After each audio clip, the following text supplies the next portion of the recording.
You're listening to Ice. Okay, all right. I've had enough of this. I'm getting off the show.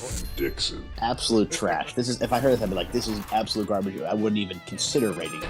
Sit down and buckle Told up. me now I'm 6 feet from the edge, and I'm thinking maybe we should listen to something other than Creed. That's right, we're discussing some brand new music, new to me at least, on a brand new episode of Records and Rants. Before we get started, just a reminder, if you don't like Taylor Swift because she's annoying and overrated, you may be a misogynist. I'm Dixon, the vice president of the Creed fan club, and without further ado, couldn't do without him, the president, Ice. How are you? Oh, all right, Dixon. What is going on? That was fantastic. I had to make the most of this because I rarely get a chance to introduce the show, so I'm going to take full advantage of what I was given. Easily the best intro that we've had. God, you're the writing chops on you. Look at this. Get a load of Dixon over here. This is crazy. You know what? This is just good. Trying to put it all together, just trying to make it enticing for our fans. A big juicy helping of Records and Rants coming your way, because roles are kind of reversed today. That's why we kind of said, hey, maybe I'll introduce the show because this is a band and some music that you introduced me to not too long ago. So that's why I thought, hey, it might be good to get a POV from Ice's perspective. Yeah. So for the first time probably in the history of this entire show, because as everyone knows, I don't listen to much. I'm very limited. But yeah, so today, talking about the band, I'm sure you've heard of them in some capacity, 100 gecs, and this is the first time Dixon's listened to them. I've been listening to them for a couple months now, a few months, I would say. Right. So, not completely new to me, but still relatively fresh. I was going to say, you introduced me to these guys. You had sent me a list of your favorite songs from 100 gecs, and we actually had teased this a few episodes before, I think, that you had talked about 100 gecs, and somebody on Fox News listens to 100 gecs, Greg Oppenheimer or something. Greg Oppenheimer, Greg Gutheim. What the hell is that guy's name? Greg Gutfeld, yeah, Feldfield, something like that. Yeah. And you had mentioned that, so you sent me a list of your favorite 100 gecs songs currently, because it sounds like they're been around for a little bit and they have some different things going on. But you sent me 757 or 757, Dumbest Girl Alive, Hollywood Baby, I Got My Tooth Removed, Hey Big Man, exclamation point. So I'd heard Hollywood Baby on the radio before, and I had no idea who they were.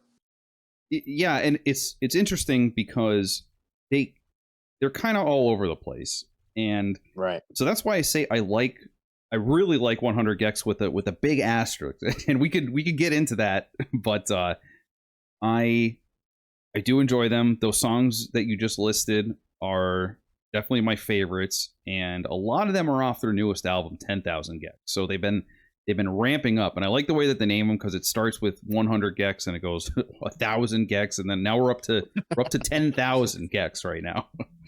Increasing exponentially, just like our subscriber base. This might be a good segue. Smash that like button, smash that subscribe button. And here you are. You listening to us to talk about some great music, some new things. And here we are. Yeah, we really appreciate you guys. You guys make this show possible. You really do. Besides me and Dixon, who do all the work here, but and give you this for free. But no, I'm just kidding. We truly do love our fans. We love when you guys comment. So yeah, give us a subscribe, a like, a comment, whatever you guys want to do. Let us know what you think about the show. Let us know what you think about 100 gecs. Yeah, no, for sure. I'd love to hear, because so I listened to this your playlist. Okay. And it seems to me that, like you said, they're kind of all over the place, right? So yeah. What's their background? Are they electronic? Are they like I kind of read a little bit that they're just kind of an experimental group and they kind of try different things. Is that kind of like their mode that they're in? Yeah, no, this is kind of interesting, and I was looking into this, and I'll give a quick history background of these two folks. So, as some may know, it's Dylan Brady and Laura Les. Okay. So now, first we'll start with Dylan Brady. Dylan Brady has I would say, a more typical non-experimental background. He produces some music. He has a long. If you go on his Wikipedia, you can see he's produced like quite a few songs. He's been credited in a lot of different things. He was also in this band called Cake Pop. Now, Okay, interesting. If you listen to that, it's very hard to describe. Have you ever heard of Nightcore? Yes, I have. Mm-hmm. Okay, yeah. So for those who don't know, Nightcore is you take a song and you essentially make it faster and pitch it up, and that's essentially Nightcore. So I think Dylan Brady, I think you look at his signature and it's like pitching up the vocals and putting that over some kind of like EDM beat. And if you listen to his band that he's in, Cake Pop, it's a lot of EDM like that. Gotcha. Like hardstyle, like it seems like there's like some hardstyle beats on there too. Yeah, and what's interesting though is that Cake Pop doesn't really have that. It's much more, I would say mainstream kind of like. I'll put it this way: if you made your mom listen to Cake Pop, Dylan Brady's band, then they'd probably enjoy it. They'd be like, "Oh, okay, this is it's like a cool tune." Okay. Yeah, so that's where he comes from, but he dips into the experimental kind of stuff, right?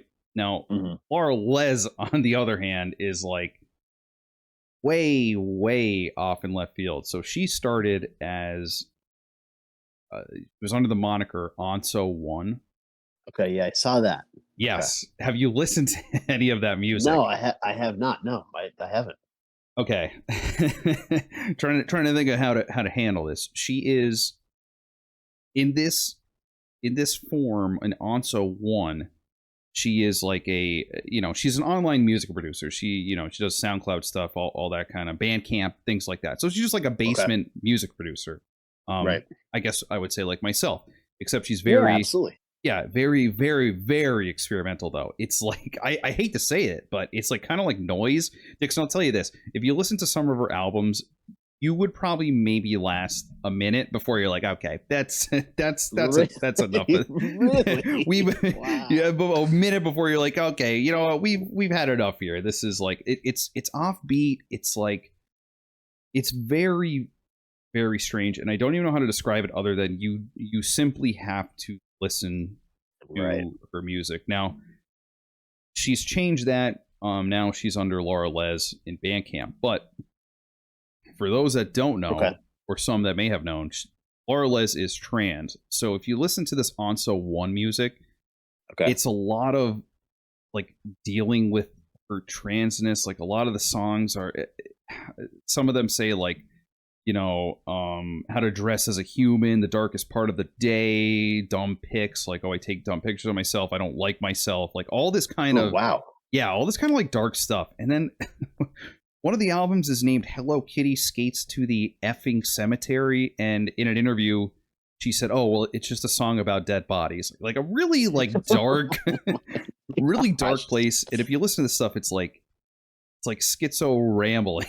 It's the most gentle way that I could put it. So that sounds like a really good way to describe the whole genre. If I know nothing about it, but that sounds exactly what it's like. Yeah. And it's funny that you said that she's trans. So she was a male and then transitioned, was born in what she thought was a female body, transitioned to be female. And that's a question I had initially, because on some of these songs, I had a hard time defining who was singing and what what the vocals were. And so I'd seen a picture of her, and I'm thinking, oh, sort of masculine.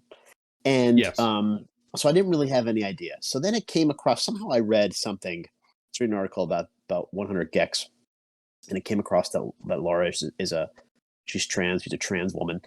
And so I thought, well, wait a second, this is just mentioned like it was like a split second. So I went and I Googled, is Laura Les trans? So I got on to Reddit. Mm-hmm. And let me just say, it is the most insufferable commentary I've seen. You hit the nail on the head there. Yeah, like you just want to ask a question. Is she a trans woman? Yeah, she is. Okay, great. I move on. Is she a trans woman? Why do you need to know? For what reason? How could you be so disrespectful to ask somebody that? Oh, and then it was, the one comment was, some of her old stuff is such a trans mood. And one comment was, WTF, what do you mean by trans mood? What is wrong with you? Like immediately attacking everybody. God. And I think these trans people may feel less attacked if their allies and themselves weren't so quick to just jump down your throat about any kind of question you ask. Isn't education always the best way to start? Yes. And we can ask questions, can't we? Yeah. No, Dixon, you're absolutely right. You pinpointed this, and like you said, you go on Reddit, it's the most insufferable place. But oh my listen, gosh. whether these Redditors, as they call themselves, whether they like it or not, transness is different to people. It might be weird to some people.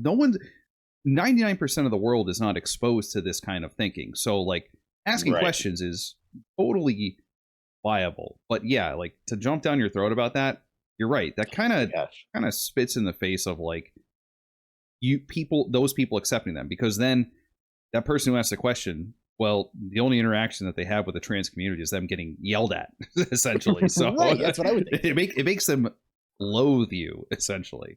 That's what I would think too, and it's maybe instead of you have these moments where the trans people say or claim, or maybe they're under attack all the time. Just by kind of being open about it, maybe educating people might be a good way to start. Yeah. But I read something on Wikipedia that and this was a little, I could get behind just about everything. I could be okay with most things as long as I just know where we're standing. Of course. Laura reported that she had voice dysphoria. Now, to me, doesn't everybody hate the recording of their own voice? Like, doesn't everybody have a little bit of voice dysphoria? That seems like we're pushing the line there a little bit, wouldn't you say? Yes, 100%. I think every single person. I mean, how often is that said? It's like, oh my God, that's what I sound like. You hear that all the time. Yes. Yeah. Yes, you do. 100%. So, shout out to Laura for doing your thing. Get on Reddit and tell these people to calm down for just a split second, and let's go from there. Yeah, for God's sakes.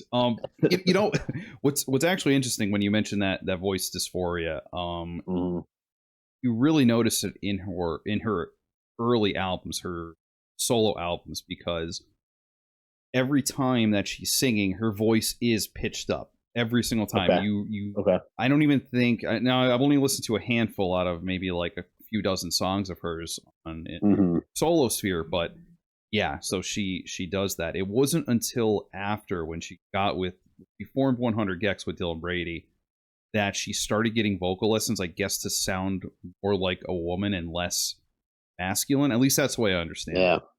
More and less, and you were saying like less nightcore-ish, right? Yes. Less of that pitch when it's going forward, right? 100%, yeah. Gotcha. Yes, that's interesting. So 100 gecs, is this short for geckos? Where does the gecs come in? You know what? You're up on all the lingo. You showed me last week. You told me about the new word tankies. Yeah, and I've seen tankies several times on things I've read the last like 2 or 3 weeks, which is pretty funny. So you're always up on the lingo. I'm just curious if you had any insight. So I'm not entirely sure where 100 gecs comes from. It's kind of funny because they do make a reference to, Nintendo 64, the game Gex.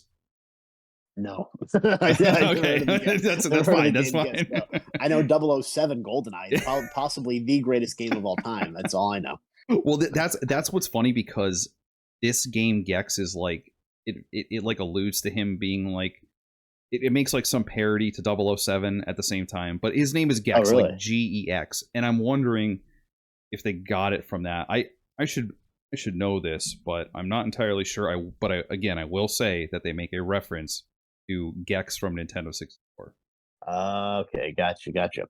So with that being said, the reference, to Nintendo 64, I listened to the songs, listened to the lyrics, didn't diverge from what you sent me. I just kind of wanted to hear what you liked. Yeah. It seems like either of these songs have a really deep abstract meaning, or it's just complete nonsense. Yes. Yeah. 100%. I'm not sure which one where to go. Yeah. So, and that's the way I understand it. And I think that also alludes to the fact how their songs are all over the place. At one point you're listening to some kind of like punk thing, then like a harder like rock, but then it turns into a rap in the middle of it, and then another one is it's like ska, and it really is all over the place. And you're absolutely right. Like there's a song called Doritos and Fritos, and it's literally just about like, oh, we just have Doritos and Fritos. That's all there is to eat in this house. And it's just like, Oh yeah. my So gosh. it's like there's nonsense. There's another one, Frog on the Floor, which is a weird, like upbeat kind of like jam. And they're just talking about a frog who's in their house while they're partying. It's very bizarre. I will say that. Oh my gosh. So I don't know. It is interesting. Like, you listen to The Dumbest Girl Alive, I think that is about how, you know, some people get abused over, you know, in a relationship, but they'll still be with you or they'll still talk to you. And it's like, well, yeah, I'm an idiot for doing this, but that's, you know, that's just how it is. Gotcha. All those sort of mistakes that we all make in hindsight, you look back, things could have been different. That was actually what I was going to ask you. Is there you think there's something going on with that Dumbest Girl Life? Because it seems like it's a commentary on a personal relationship experience, personal experience in society, whatever it might be. You know, with the posting on photos and things like that. So it sounds like it's probably like a millennial sort of eulogy of things like, hey, I wish I didn't do that. Yeah, no, it does seem like that. It seems like, you know, kind of regretful. You know, just hitting on life moments. And I actually think, as silly as this song is, I got my tooth removed. I also I saw that as like a relationship as well. It's kind of like, well, I broke up with this person. This person was abusive to me. Because if you listen to some of it, it's like, you were tough, unforgiving, blah blah blah, like all this stuff. And at the end, you know, it goes into like a ballad, and she's like, I'm saying goodbye to you, and that's what I took out of that. I think there's a deeper meaning to some of these songs. Yeah, I'm with you 100% on that. I think I thought the same thing when I listened to that song, and that's a really good song. Oh, I love it. Yeah, it's that ska song is really good. Yeah. Just really quick, Dixon, I will say the songs that I gave you are definitely their most normal songs. Okay, really? Okay. Yes, it is like the mainstream of 100 gecs of 100 gecs. And I think now I've listened to, you know, a few songs from all of their albums, 100 gecs, and, you know, 1,000, and then up to 10,000. But I think you see them like evolve from like really super experimental to like, you go to 10,000 gecs and it's like, okay, let's get more mainstream here. Let's try to make something that people want to listen to. Like the majority of people want to listen to, I guess. Right, I got you. Huh. So yeah, it's pretty interesting. Hello. Oh, you're good. Okay. All right. Sorry. Something happened? No, I thought I lost you for a second. My bad. Oh, geez. All right. Okay. All right. We'll make a note. Yeah. Well, I'll just follow up on what you said. Okay. You know, I could see how that. I guess bands usually.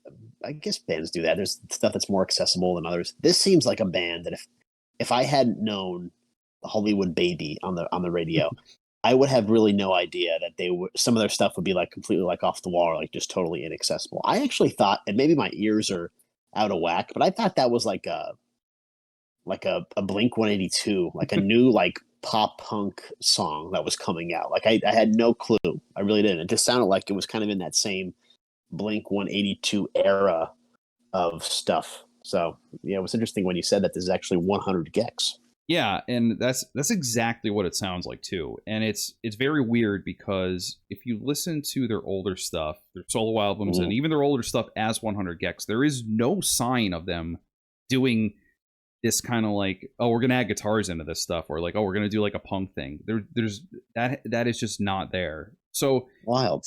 I know, and you know what I don't understand as well. So do you know how these guys met? No. So I guess Laura and Dylan, there's a couple stories about how they met, but the first one was that they met at a show, at a rodeo together, and they were in high school together. Oh gosh.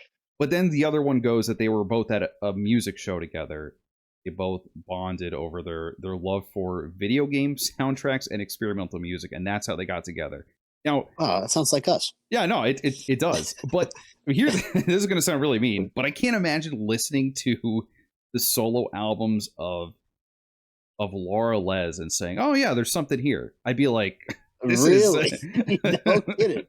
Wow, You could that's wild. okay. I will say this: they're produced well for what they are. I think Laura Les Yeah. has a knack for production and getting those right sounds and doing stuff like that. But I guess you just have to be an artist, I guess, to have that like free thinking mind to say like, oh yeah, this noise that you're making, this out of tune, out of time singing that you're doing, this screaming, oh yeah, this could work. Wow, yeah. So I yeah, don't know. I could see that being a hard sticking point. But evidently, if you're in the same social crowd where Yeah. this is what you're listening to, that's probably what it is. But nothing like you said that you would think, oh, this is cool. Yeah. Like, I mean, I'm sure it's cool, but it's like I don't know. After about 10 or 12 minutes, you probably had enough. Yeah, exactly. Like I feel like I would listen to it and be like, oh, okay, buddy. Well, you keep doing your thing, and I'll talk to you later. It's not like, oh, Oh we're my gonna get god. huge together. But hey, I mean, it worked out. If I had a guess Yeah. though, I would say Dylan really upped the production value, helped make it what it is. Not That's to, like his thing, right? He's a producer, right? yeah, I think he Yeah. kind of like fine tuned the whole entire experience. I could be wrong. I could be totally wrong on this, but that just listening to the songs, that's the kind of hunch that I get. Gotcha. So kind of went from this, like you said, sort of these basement tracks Mhm. where she was just kind of doing her own thing. You had Dylan maybe adding a touch of professionalism, maybe a touch of mainstream even. Exactly. Absolutely. Okay, Absolutely. gotcha. Um, So that's the artist's curse, isn't it? All along here, this is something cool. This is great. This is pushing the envelope, but nobody gives an S because oh, it sounds kind of weird. You know what I mean?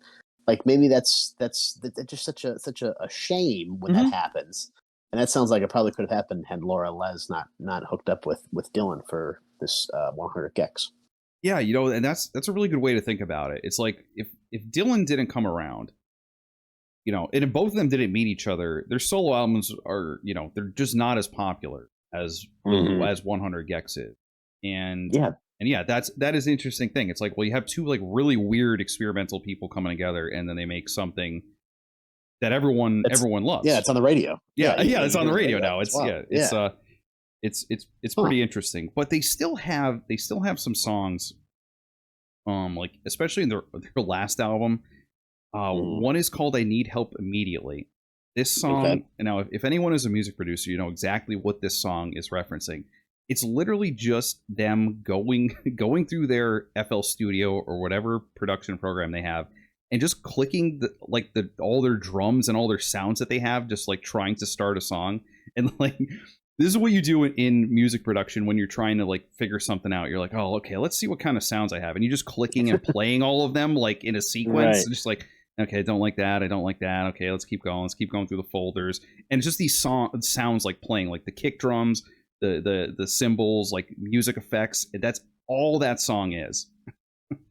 That is so funny. It's bizarre. That's It's totally experimental, but that's got to it's be on an intentional, album. right?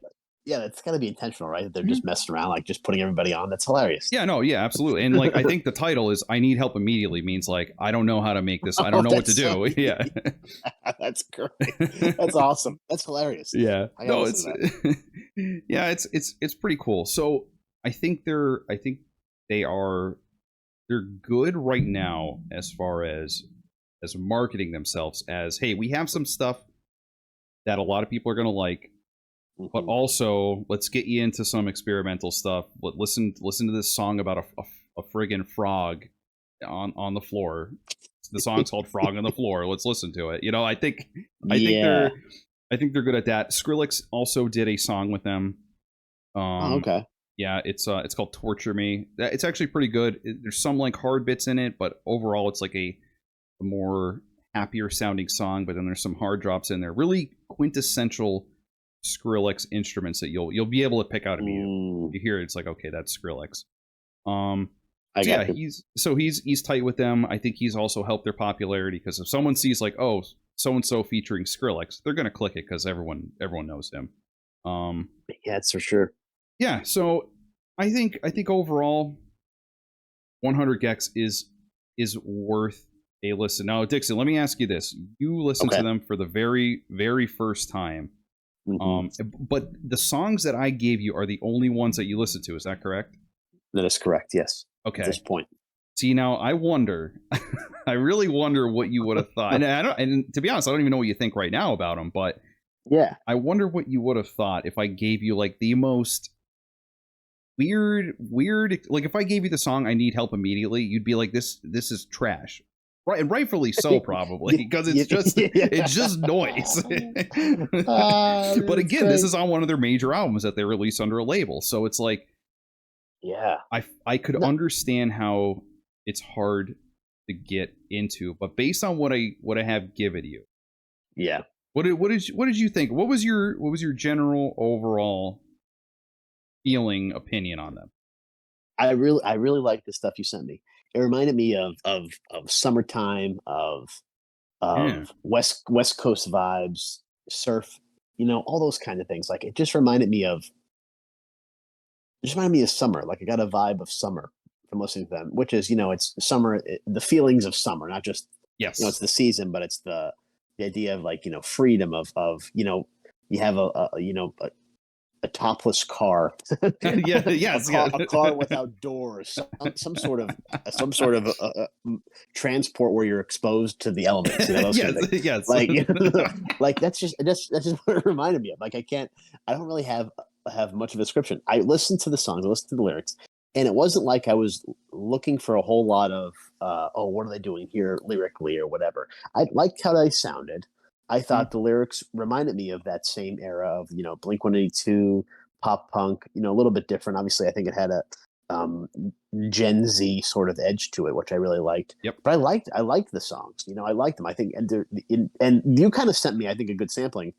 Maybe not so much as far as the experimental stuff, but I heard, like we said, we heard ADM, we heard the pop punk, heard hardstyle, heard ska, heard some of that, punk, just straight up punk guitar in it. Yeah, I thought it was cool. I liked it. I liked all of it. Like I said, I don't know about the lyrics, what the meanings carry, but I enjoyed the lyrics, and the lyrics were just kind of flowing well with the music, and it just reminded me of summer. It just reminded me of a free and easy feeling where, like, I'm headed to the beach. Yeah, it's like what it kind of reminded me of.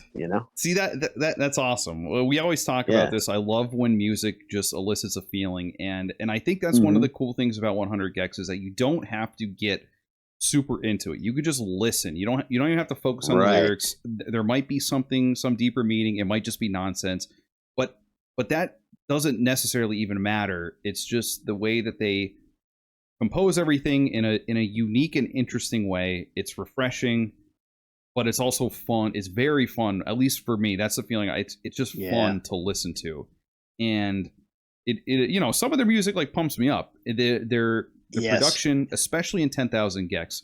You listen to 100 gecs, it's a little lighter on the sound, but 10,000 gecs is like, it's hard. Like if you listen to it in the car or something, the bass like hits really hard. I don't even know how they're doing it, but yeah, it's a heavy 808, I would say, and I think that's really cool. You couple that with like the guitar, and it's like you bring in like a dance heavy hard 808, and there's rap in there, the modification, the vocodex on their lyrics is good, on their vocals is good. I think just it is a breath of fresh air, just maybe chaotic, but it's a breath of fresh air, I think, to this corner of the music industry. It's like, hey, we're experimental, but we're gaining popularity.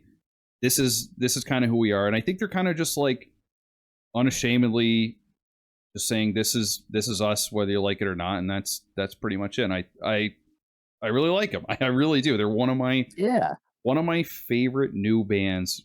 Again, with the big asterisk, because some of their stuff is just like too much for me. It's like I'm not gonna sit down and listen to some of their stuff. Like there's a song $1 Million, and it's just a bizarre song, and it just keeps repeating $1 million over and over and over for like 5 minutes with like these weird out of tune like synths and stuff like that. And I'm like, what is this? What is happening here? And then you play like I Got My Tooth Removed, completely, totally different. We're into ska mode now, and it's like, oh, this is a great Yeah. song.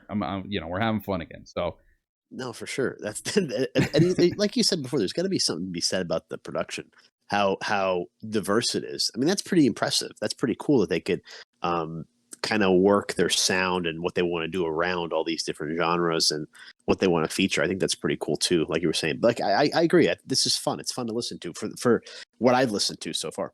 yeah, no, I absolutely, I love it.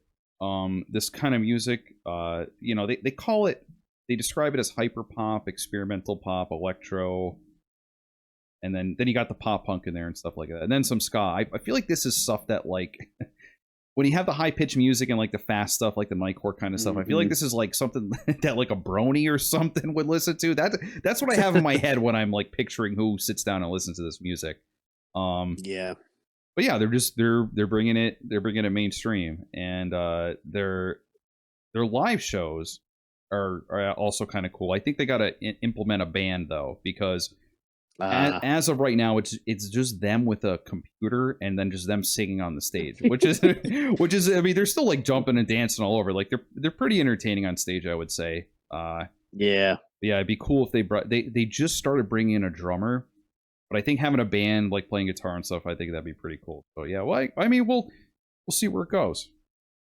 Yeah, I like to explore. I like to follow their career a little bit more, see how it goes.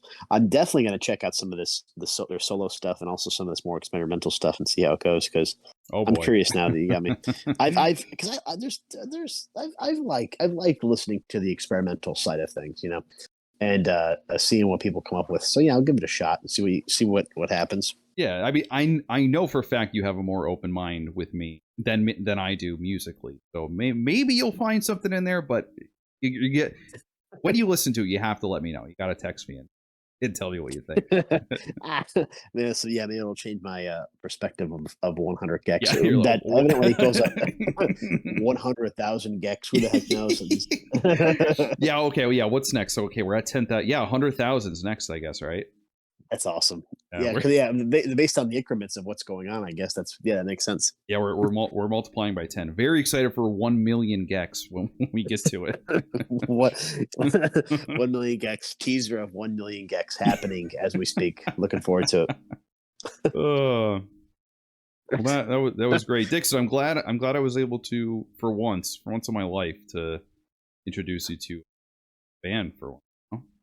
Yeah, no, I'm excited about it too. I was excited about it because usually doesn't happen too often. That doesn't mean you don't have a refined palate. It just seems like your catalog of listening was sort of limited, and you're just kind of getting exposed to new things, which is fine. Mm-hmm. We could all do that, and now here we are. You're doing the same thing for me, which I appreciate, and I'm excited to hear more from these gecs. Yeah, yeah. So 100 gecs. If you're out there listening. Yep. We appreciate you. Come on the show. Come on the show maybe one. You know what? These guys, we say this about some people, but I feel like these people would be the ones to come on the show. I feel like they're eccentric enough to actually do that. Yeah, no, for sure. There's definitely, I can definitely say, yeah. So open invite. Yeah, open invite. Feel free to contact us, reach out, drop a comment. If you belong to 100 gecs, drop a comment right now. Yeah, let us know. Laura or Dylan, let us know. Just drop us an email. Yeah, yeah. We appreciate you guys. Apparently, Fox News does too. So we'll. And that's shocking, isn't it? I know, because a lot. That was a Greg Hammerfeld with the whole trans thing. That's got to be like a sticking point for Greg, right? Maybe he doesn't care. Maybe just like everybody else shouldn't care. Yeah, I know, and yeah, I don't really shouldn't care. Like, no matter what you believe, it's like, okay, if you like the music, you like the music, and I think it's right. Some good music. There is that, and I agree with that to a point. This is a little bit of a mini rant, and yeah, boy. But I agree with it. I just was watching, I rewatched, and we have to talk about this on the show because I think it's some of the best music that's been released the last few years. But Bo Burnham's special on Netflix, Inside, the COVID era special he created. Did you watch that? No, I would love to do an episode on him. Have you heard Bo Burnham's like comedy stuff songs previously or no? Just a handful. Oh, really quick. My experience with Bo Burnham. Do you remember break.com? before YouTube? No, I was never on break.com. Yeah. Okay. So we'd go on it during school, like during our typing class, but like he was Our typing class. he was he was up and coming during that time. So when we were just like screwing around, it's like Bo Burnham would be like his very first videos would be on there, and That's we awesome. watch it and be like, oh my god, this guy's like crazy. And then like since then I haven't listened to him, but That's wild. Yeah, because I it was funny because I remember when Bo Burnham first started, and I remember watching his videos when he first started, like first came on. Yeah. And his stuff was funny, but I went to college with a few people that were like big Bo Burnham fans, and it'd be like, oh, put something on for like the party, and it'd be like a Bo Burnham like soundtrack, like it'd be Bo Burnham's like one of his 2 albums or something. Oh my god, that's great. But I was watching some clips from Inside on YouTube, and one of his parodies about country music came on, and he talks about how country music is looked down upon. He said, but why is it that Bruce Springsteen, when he sings about an effing turnpike, it's art, and then country music isn't that way? And I 100% agree with Bob Burnham, because I think that Bruce Springsteen is the most insufferable person of all time, regardless of what he believes or not. I couldn't care less. I think his beliefs and how he preaches about the working man and common man, and then he goes and he gets a DUI. Like he got a DUI like a year or two ago. Really? Like that is just disgusting to me. I cannot stand that man. Yeah, I don't know if I've ever. Maybe we should do a deep dive on him one of these days too. We have to talk about Bruce Springsteen for sure, because my cousin is the ultimate Bruce Springsteen fan. Like went to see he had a Broadway show. I don't know if he still does. Maybe that was pre-COVID. But it was like a one-man Broadway show, and like tickets were sold out. He had a ticket, like it was like crazy expensive. Oh my god! And he's always been a Bruce fan, and I listened to a lot of his stuff, growing up and through the years. And then when I would talk to different people about them, they either like were 100% Bruce Springsteen fans, or they hated him. And like there was like I remember they called him like the new Bob Dylan. And I worked with this. I worked with in my job in high school at like this grocery store. Like it was basically like the people who couldn't get a job anywhere else would work there. Yeah. And there'd be like these grizzled guys. I remember we were talking music the one day, and he's like, oh yeah, Bruce Springsteen, the new Bob Dylan, my ass. That's fantastic. He just kept going. But that just reminded me of like the idea of like, okay, you separate the art from the artist, or the background from the music, whatever it is.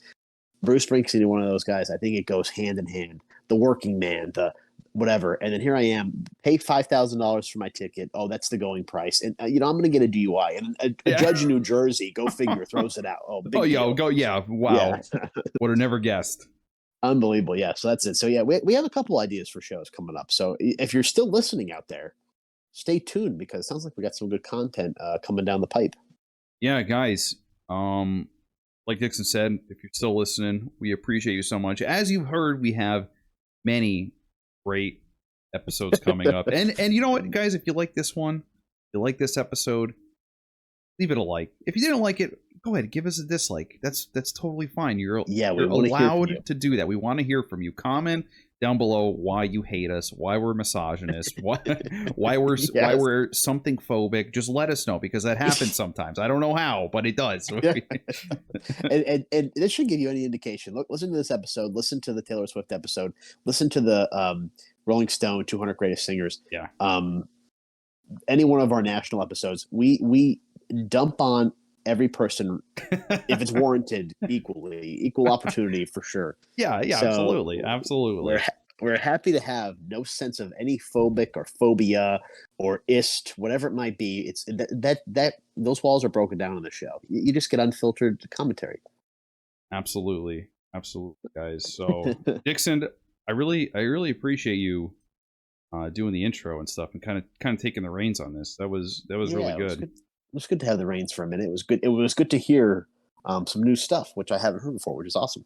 Yeah, no, that was great. Well, I'm excited to see what we're going to get into next time. But guys, the only way you're going to be able to find us again is subscribe and hit what is it, Dixon? Hit that bell, something like that.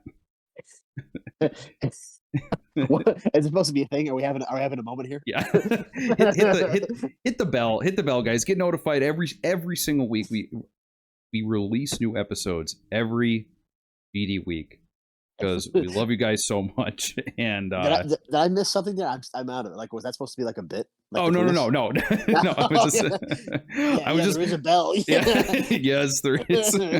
No, I was just being an ace-hole because everyone says, sorry. "Oh, subscribe and ring the bell," and I was acting like I didn't know, trying to be coy about it. But I apologize. no, I it's apologize. okay. It's fine. I need a little bit of help. I'm an airhead half the time, but that's good. That's great. And like you said, leave us a comment. What's your 100 favorite gecs song? I want to hear it. So yeah, let us know.